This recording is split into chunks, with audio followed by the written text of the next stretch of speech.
और भाई लोग क्या हालचाल है, कैसे हो तुम लोग? सब एकदम बढ़िया। तो यार आज हम लोग पढ़ने वाले हैं द लिटिल गर्ल चैप्टर के बारे में। इस कहानी में एक छोटी सी लड़की होती है जो अपने पिता से बहुत ज्यादा डरती है, जैसा कि हम अपने बचपन में डरते थे अपने पिता से। लेकिन जैसे जैसे हम बड़े हुए हमें ये रियलाइज हो गया कि जो कुछ भी करते थे हमारे पेरेंट्स बचपन में वो हमारे भलाई के लिए ही करते थे। तो इस चैप्टर में भी वही बताया गया है कि कैसे एक छोटी सी लड़की जो है वो अपने पेरेंट्स से, अपने पिता से डरती थी, लेकिन बाद में उसको रियलाइज हो गया कि जो भी उसके पिता करते हैं वो उसकी भलाई के लिए ही करते हैं। एक बच्चे के लिए बाप का खौफ क्या होता है ये तुम्हें इस चैप्टर में आज पता चलेगा। तो चलो कहानी को शुरू करते हैं। एक छोटी सी बच्ची होती है जिसका नाम होता है काजिया, और वो अपने पिता से बहुत ज्यादा डरती है। हर दिन सुबह में जब उसके पिता ऑफिस जाते तो उसके रूम में जाकर उसे एक कैजुअल किस देते और उसके बदले में वो उनको गुड बाय फादर कह देती थी। और जैसे ही उसके पिता ऑफिस के लिए निकल जाते तो दूर जाते हुए गाड़ियों की आवाज सुनकर वो बहुत ज्यादा खुश हो जाती थी कि अब तो मेरे पिताजी घर से चले गए हैं और अब मैं आराम से रह सकती हूँ, मुझे किसी से भी डरने की जरूरत नहीं है अब। और हर शाम जब उसके पिता घर आते ऑफिस से तो वो सीढ़ियों के पास खड़ी रहती थी और हॉल में से आने वाली चीखने चिल्लाने की आवाजों को सुनती थी।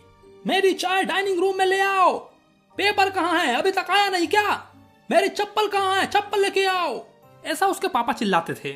फिर उसकी माँ बाहर जाती थी, बाहर जाकर न्यूज़पेपर ढूंढती थी और जाके उसके पिता को देती थी। और फिर अपनी बेटी काजिया को बुलाती थी, काजिया अगर अच्छी बच्ची हो तो नीचे आओ और अपने पापा के बूट को उतार दो। वो धीरे धीरे डरते हुए सीढ़ियों से नीचे उतरती और हॉल से डाइनिंग रूम तक जाने में और भी ज्यादा धीरे हो जाती, जब तक उसके पापा चश्मा लगा चुके होते थे ताकि वो न्यूज़पेपर को पढ़ सके। काजिया जल्दी करो, ये बूट को उतारो और बाहर ले जाओ। क्या तुम आज अच्छी बच्ची बनकर रही? मुझे नहीं पता पापा। ये मुझे नहीं पता क्या कर रही हो? अगर ऐसे ही हकलाती रही ना तो मुझे तुम्हारी माँ को कह के डॉक्टर के पास भेजना ही पड़ेगा। वो ये सबके सामने नहीं हकलाती थी, बस अपने पिता के सामने हकलाती थी क्योंकि वो बहुत ज्यादा डरती थी उनसे। डर के मारे उसके मुंह में कोई शब्द ही नहीं आते थे। क्या हुआ, ऐसी घबराई हुई क्यों दिख रही हो? काजिया की मम्मी सुनती हो, इसे सिखाओ कि इसे सुसाइड करने वाली शक्ल ना बनाए, जब देखो मरने जैसी मुंह बना लेती है। काजिया चाय का कप टेबल पर आराम से रख दो। उसके पिता ना उसको बहुत ही भयानक दिखते थे, इतने बड़े बड़े हाथ, बड़े बड़े गर्दन, और जब वो हाफी लेने के लिए मुंह फाड़ते थे ना तो ऐसा लगता था मानो कोई राक्षस ने मुंह फाड़ा हो। उनके बारे में अकेले में सोचना एक राक्षस के सोचने के बराबर में है। उसके पिता एकदम राक्षस की तरह दिखते थे, उसको ऐसा लगता था कि कोई भयानक राक्षस उसके सामने आ गया हो। संडे को अक्सर उसकी दादी जो है ना उसको नीचे भेज देती थी डाइनिंग रूम में, ताकि वो जाकर अपने पेरेंट्स से, अपने माँ बाप से बात कर सके, ताकि अगर वो अच्छे से बात करेगी तो वो घुल मिल जाएगी, अपने पेरेंट्स से उतना नहीं डरेगी। लेकिन जब भी वो सीढ़ियों से नीचे जाती है अपने पेरेंट्स से बात करने तो वो हमेशा यही देखती थी कि उसकी माँ जो है वो पढ़ रही होती है और जो उसके पिता हैं वो सोफे पर आराम से लेटे हुए होते थे और खर्राटे ले रहे होते हैं।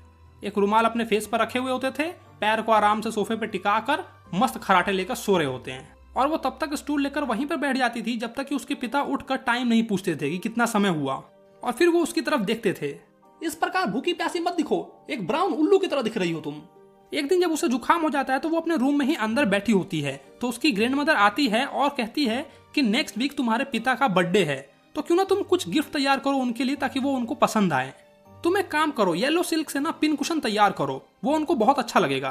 काजिया भी सोचती है कि हाँ दादी बहुत अच्छा दिमाग दे रही है, इसी बहाने में पापा के और करीब आ जाऊंगी। तो वो बहुत ही मेहनत से डबल कॉटन को 3 साइड से सिल देती है, यानी कि सूती के 2 कपड़े को जोड़कर 3 साइड से सिल देती है और चौथे साइड को ओपन रखती है ताकि उसके अंदर वो कुछ फिल कर सके, कुछ भर सके। अब वो सोचती है कि इसके अंदर भरूं तो भरूं क्या, मेरे पास तो कुछ है ही नहीं भरने के लिए। वो देखती है कि उसकी दादी जो है वो बाहर गार्डन में होती है, तो वो सोचती है कि मैं दादी को परेशान नहीं करती हूँ, मैं ही जाकर नीचे देखती हूँ, कुछ अगर भरने को मिलेगा तो बहुत ही अच्छी बात है। वो अपने माँ के बेडरूम में जाती है और देखती है कि बेड से जस्ट सटे हुए टेबल पर कुछ पेपर्स रखे हुए हैं, तो वो उसको उठाकर ले आती है और उसको फाड़ के छोटे छोटे टुकड़े करके उसको कुशन में फिलअप कर देती है, यानी कि भर देती है, और चौथा साइड भी सिल देती है।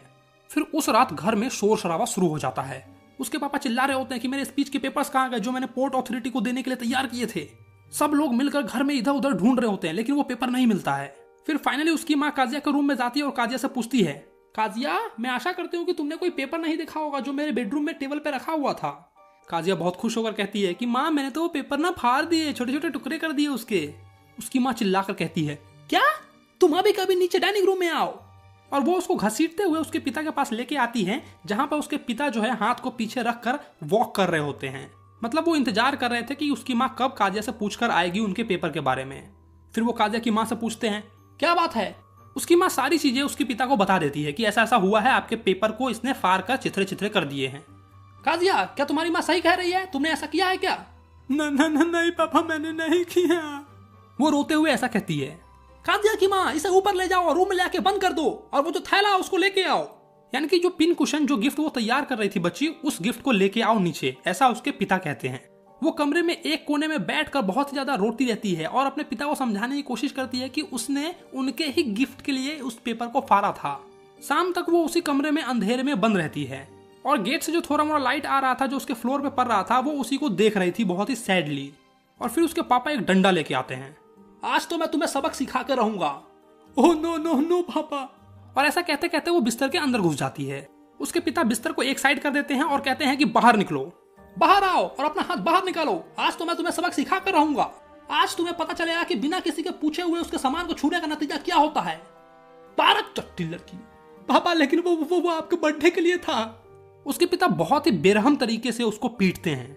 कुछ घंटे बाद उसकी दादी आती है और अपने पल्लू में उसको लपेट लेती है। अले मेरे बच्चे को क्या हुआ, पापा ने मारा।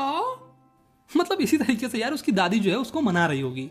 वो उसको अपनी बाहों में रख लेती है और जो झूलने वाला चेयर होता है उस पर बैठाकर उसको झुलाती भी है ताकि वो चुप हो जाए और सब भूल जाए। भगवान ऐसे बाप को बनाता ही क्यों है जो मुझे मारते हैं बस। अरे बेटा ये लो रुमाल, अपनी नाक पोंछ लो और जाकर सो जाओ, सुबह तक सब भूल जाओगी। मैंने तुम्हारे पिता को भी समझाने की बहुत कोशिश की लेकिन वो अभी इस वक्त बहुत गुस्से में हैं, तो इस रात तो वो नहीं सुनेंगे, कल तक वो भी भूल जाएंगे। चलो अब सो जाओ अच्छे बच्चों की तरह। लेकिन वो बच्ची इस बात को नहीं भूल पाई। उसके अंदर एक भय, एक डर पैदा हो गया। जब भी वो अपने पिता को देखती तो वो अपना हाथ पीछे कर लेती और उसके जो गाल है वो डर के मारे लाल हो जाते थे। पड़ोस में ही एक मैकडोनाल्ड का परिवार रहता था जिसके 5 बच्चे थे। वो छोटी बच्ची अपने घर के एक होल से उनको देखती कि कैसे उसके जो पिता हैं अपने बच्चों को कंधे पर उठाकर घुमा रहे हैं और उनके जो 2 बच्चे हैं उसके पॉकेट से फ्लावर्स निकाल रहे हैं। वो बहुत ही ज्यादा खुश है, हंस रहे हैं, खेल रहे हैं। एक दिन काजिया ने देखा कि उनके बेटों ने उनके ऊपर पाइप से पानी परा दिया और फिर भाग गए और उसके पिता पीछे पीछे हंसते हुए उसको पकड़ रहे थे। ये देखकर वो समझ गई कि सबके पिता एक जैसे नहीं होते हैं, किसी किसी के पिता बहुत अच्छे होते हैं। हमें ना यार दूसरे के पेरेंट्स बहुत अच्छे लगते हैं और अपने हमेशा ही खराब लगते हैं। ये यार फैक्ट है। कितने लोग इस बात से एग्री करते हो नीचे कमेंट करो। सडनली एक दिन काजिया की माँ की ना तबीयत खराब हो जाती है तो उसकी ग्रैंड मदर और माँ जो है वो दोनों हॉस्पिटल जाती हैं और घर में वो अकेले खाने बनाने वाली बाई के साथ रह जाती है जिसका नाम एलाइस था। दिन भर तो वो एलाइस के साथ अकेले रह ली लेकिन रात में उसको बहुत ही ज्यादा डर लगने लगा। रात में एलाइस ने जब उसको सुला दिया उसके बेडरूम में तो वो बहुत ही ज्यादा डरने लगी। उसने एलाइस से पूछा कि क्या होगा अगर मुझे बुरे सपने आने लगे तो, क्योंकि अक्सर मुझे रात में ऐसे बुरे सपने आते हैं। मैं अंधेरे में नहीं रह सकती हूँ, मुझे डर लगता है। तो वो उस बच्ची से कहती है कि अब जाकर तुम चुपचाप सो जाओ और वो उसका जुराब जो है वो उतार देती है। शोर मत करना वरना तुम्हारे पिता उठ जाएंगे। लेकिन जिसका डर था वही हुआ। उस रात उसको बहुत ही भयंकर सपने आए। उसने सपने में देखा कि एक आदमी चाकू और रस्सी लेकर उसकी तरफ धीरे धीरे बढ़ता जा रहा है और एक बहुत ही डरावने तरीके से हंस रहा है। वो डर के मारे एक जगह से हिल भी नहीं पा रही थी और वहीं पर खरी खरी चिल्लाने लगती है, ग्रैंडमा, ग्रैंडमा। वो अपनी दादी को आवाज देने लगती है। जब उसकी आंख खुलती है तो वो देखती है कि उसके पिता जो है कैंडल लेकर बगल में खड़े हैं। क्या हुआ बच्चा? वो मुझे ना एक सपना आया था। एक आदमी चाकू, मुझे ग्रेनी चाहिए। ग्रेनी यार उसकी दादी का नाम था। उसके पिता कैंडल को फूंक मारकर बुझा देते हैं और साइड में रख देते हैं और उसको अपनी बाहों में उठाकर एक बड़े से बेडरूम में ले जाते हैं।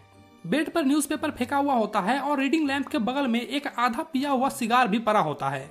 तो वो पेपर को उठाकर साइड में रख देते हैं और जो आधा पिया हुआ सिगार था उसको वो फायर प्लेस में फेंक देते हैं। मतलब घर के कोने में जहाँ पर आग जलती रहती है ना, वहां पर वो उस सिगार को फेंक देते हैं। फिर वो अपनी बेटी को अपने बगल में सुला लेते हैं। वो बच्ची अभी भी आधे नींद में थी और उस कसाई की आवाज उसको चारों तरफ सुनाई दे रही थी जो चाकू लेकर उसके पीछे दौड़ रहा था। डर के मारे वो अपने पिता को टाइटली हक कर लेती है और अपना शरीर जो है उनके बाजू में छुपा लेती है, उनके आर्म्स के नीचे दबा लेती है अपने सर को और फिर जो उसका डर है वो खत्म हो जाता है। ये लो मेरे पैर में अपने पैर को रगड़ लो ताकि तुम्हारा पैर गर्म हो जाएगा। उसके पिता ने ऐसा उससे बोला। थके होने के कारण उसके पिता उससे जल्दी सो जाते हैं और फिर उस छोटी बच्ची को एक फनी सी फीलिंग आती है। वो देखती है कि बेचारे उसके पिता उतने भी बड़े नहीं हैं और उनका ख्याल रखने वाला भी कोई नहीं है। उसके पिता के मसल्स उसके दादी से ज्यादा हार्ड है लेकिन वो हार्डनेस भी आज उसको बहुत अच्छा लग रहा है। उसको ये बात रियलाइज हो जाती है कि उसके पिता को डेली काम पर जाना पड़ता है जिसके कारण वो बहुत ज्यादा थक जाते हैं, तो इसीलिए वो मिस्टर मैकडोनाल्ड की तरह मुझसे नहीं खेल पाते हैं। जैसा कि उसके पड़ोसी मिस्टर मैकडोनाल्ड हैं, वो अपने बच्चों के साथ खेलते हैं जिस तरह से, वो उस ढंग से मेरे साथ नहीं खेल पाते हैं। ये बात उसको रियलाइज हो जाता है और अब उसको ये भी रियलाइज हो जाता है कि उसने उनके लिखे हुए पेपर को फाड़ दिया था, शायद इसीलिए पापा इतना गुस्सा हो गए थे और मुझे पीटा था। उसने अचानक से फिर से एक आह भरी। उसके पिता उठ गए और पूछा, क्या हुआ? एक दूसरा सपना आया पापा। ओह, मेरा सर ना आपके दिल के पास है, मैं आपके दिल की धड़कनें सुन सकती हूँ। आपका दिल कितना बड़ा है पापा।